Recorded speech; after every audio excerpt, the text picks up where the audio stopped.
ये तमाम तरह के आपने बयानों को सुना और सुना कि आखिर विषय क्या है। अब देश का सवाल क्या है?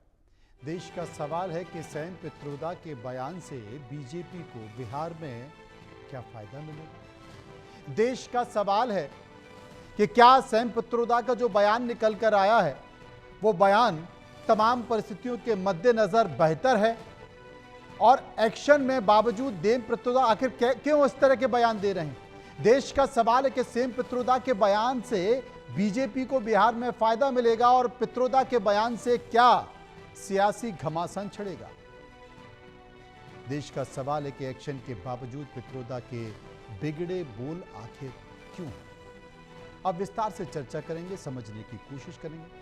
हिमांशु शुक्ला प्रवक्ता बीजेपी मेरे साथ मौजूद है, वीरेंद्र वशिष्ठ कांग्रेस के प्रवक्ता मेरे साथ मौजूद हैं, और सौरभ मालवीय जो कि डॉक्टर भी हैं और प्रोफेसर भी हैं, राजनीतिक विश्लेषक भी हैं, तीनों हैं, वो भी मेरे साथ मौजूद हैं। सबसे पहले मैं कांग्रेस के प्रवक्ता वीरेंद्र वशिष्ठ के पास चलूंगा और उनसे ये जानने की कोशिश करूंगा कि वीरेंद्र वशिष्ठ साहब, ये वैसे तो इंडियन ओवरसीज कांग्रेस के आपके अध्यक्ष हैं, लेकिन क्या जाता है इन्हें हर विधानसभा चुनाव के पहले क्या हो जाता है? अचानक इनकी आत्मा कोई शरीर में अंदर घुस जाता है, कौन सी आत्मा घुस जाती है, और इनके जो बयान हैं वो फायदा होने की जगह कांग्रेस को नुकसान हो जाता है। तो ये जानबूझ के होता है या क्या? आपके चैनल का पहली पंक्ति क्या थी, मैं उससे ही इस बात को आगे बढ़ाना चाहता हूं। आपने कहा देश का सवाल जी। आज देश का सवाल स्पष्ट है कि जो इलेक्शन कमीशन वोट चोरी कर रहा है, एक राज्य की जांच एजेंसी उससे पूछ रही है, एविडेंसेस मांग रही है, वो नहीं दे रहा है इलेक्शन कमीशन। जो इलेक्शन कमीशन को देश में डेमोक्रेसी को जिंदा रखने का काम है, जिसको स्वतंत्र और निष्पक्ष चुनाव करवाने की जिम्मेवारी है, आज पूरा देश जानना चाहता है कि 18 बार किसी जांच एजेंसी ने पूछा पर उसके पास कोई उसका जवाब नहीं है।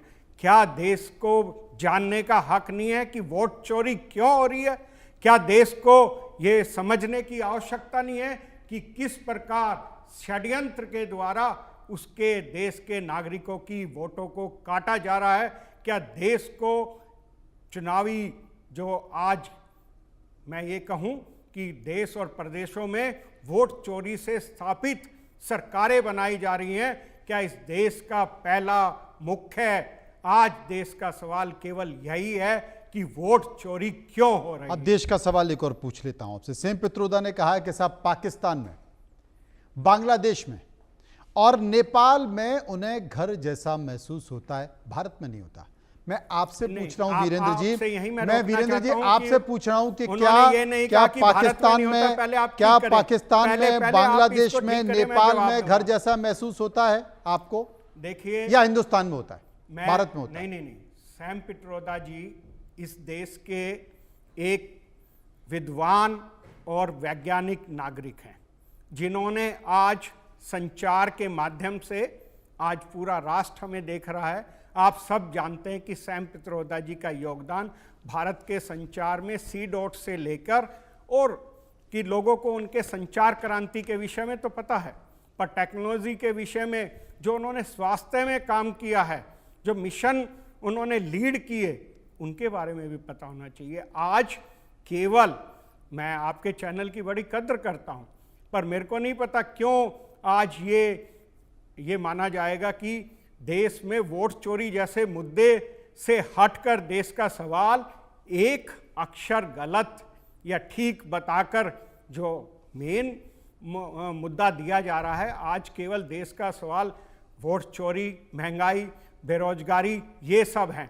सैम पित्रोदा जी जो कह रहे हैं, उन्होंने कहा कि हर जगह मुझे एक सा लगता है कि अपने जैसे ही लोग हैं। जब डिवीज़न नहीं हुए थे तो सब एक से ही थे, वैसे ही हैं। आप भी जाओगे आपको भी वैसा लगेगा, कोई भी जाएगा।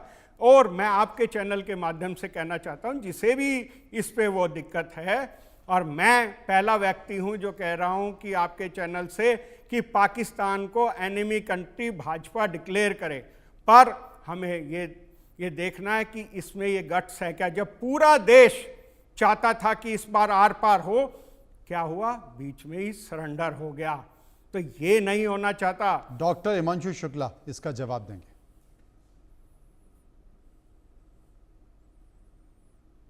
हिमांशु जी, मेरी आवाज आपको मिल रही है? डॉक्टर हिमांशु शुक्ला को मेरी आवाज नहीं मिल रही है। प्रोफेसर डॉक्टर सौरभ मालवीय राजनीतिक विश्लेषक भी हैं। सौरभ जी, आपका विश्लेषण इस मुद्दे पर हम सुनना चाहेंगे।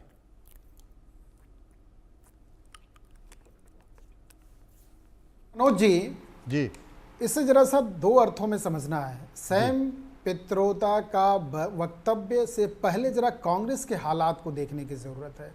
इस देश की आज़ादी के समय से सबसे बड़ी देश की पार्टी कांग्रेस रही और लंबे समय तक, यानी लगभग 60 साल तक, 6 दशक तक देश में शासन किया। उस समय कांग्रेस के पास नीति थी, नेता था।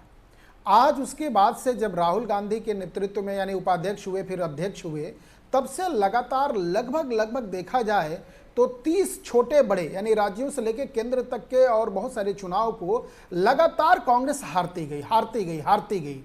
और इसकी वजह क्या रहा, तो एक प्रकार से ये पार्टी जो है वेंटिलेटर की स्थिति में आ गई। ऐसे में ना नीति है न नेता है, और जो बोल दे वो सब चल जाता, जो आ गया वो पार्टी में हो गया। इसलिए क्या हुआ कि कांग्रेस टूटी एक ऐसे नैया बन गई है जो कहीं भी डूब सकती है। ऐसे में इनका बयान क्या एक कांग्रेस पार्टी खंडन करेगी? जहां पर अभी 26 निर्दोष कश्मीर की उस घाटी में लोगों के अभी चिता ठंडी नहीं हुई, पूरा देश एक था, पूरे देश की सहानुभूति थी, और हमने तो, भारत ने तो दुनिया की भी सहानुभूति बटोर ली उस आतंकवादी देश को आतंकवादी साबित करने के लिए, और सरकार ने जो किया उसके साथ पूरा समाज देश मिलकर किया। ऐसे में पाकिस्तान के प्रति इस तरह का बयान क्या एक कांग्रेस का आधिकारिक बयान है? और यदि नहीं है तो क्या कांग्रेस खारिज करेगी इसको, कहेगी कि इसके लिए शर्मसार हैं? तो कांग्रेस के हालात बहुत खराब हैं। राजनीतिक के रूप में देखा जाए तो नीति का अभाव है, नेता का अभाव है। मेरा ये मानना है बिहार चुनाव सर पे है और कांग्रेस बिहार में बाकी राज्यों की तुलना में थोड़ी सी ठीक स्थिति में थी, उसे भी कहीं ना कहीं यह बयान उनको डुबोता है। कांग्रेस को मंथन करना चाहिए नेताओं पर, नीति पर और अपनी स्पष्टता पर। मनु जी, मेरा ऐसा आकलन है। सुन लिया आपने वीरेंद्र जी? मैंने आपसे पहले मैंने मनोज जी कहा कि कितना मैं स्पष्ट कह रहा हूं कि मैं पाकिस्तान को एनिमी कंट्री मानता हूं जिस प्रकार से अभी हुआ। पर मेरे को बड़ा दुख हुआ जब पूरा राष्ट्र चाहता था कि इस बार क्रिकेट के मैदान पे ना जाएं, तो आप सब ने ही चैनल के माध्यम से, टीवी संचार के माध्यम से देखा होगा कि टुकड़े टुकड़े बोलने वाले लोग, मुर्दाबाद करने वाले लोग किस प्रकार से पाकिस्तान के लोगों के साथ बैठकर मैच का लुत्फ उठा रहे थे जब पूरा देश दुखी था। फिर मैं ये कह रहा हूं कि आप काट छाट कर कर एक प्रश्न के उत्तर में उन्होंने कहा ये तीनों ही जो हिस्से हैं पूर्व के भारत के, वो भारत जैसे लगते हैं।